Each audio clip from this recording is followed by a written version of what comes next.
So here is a Nest app. So if you just go and then here it is, you just add in your home, you create an account, and then if you want it, you just tap add product, and then you can just scan the code or continue without scanning.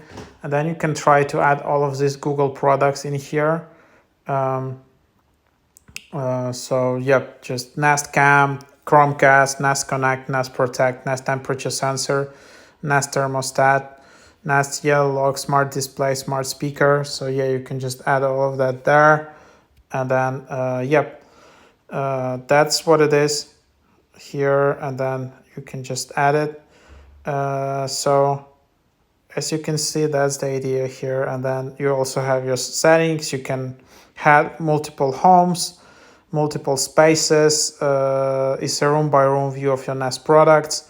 Family, you can add home member. You can add your contacts, emergency contacts if you need.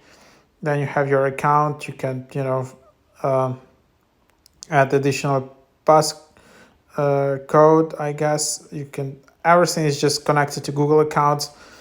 So yeah, in a nutshell, that's how it works. You can have like multiple homes, and that's basically the idea.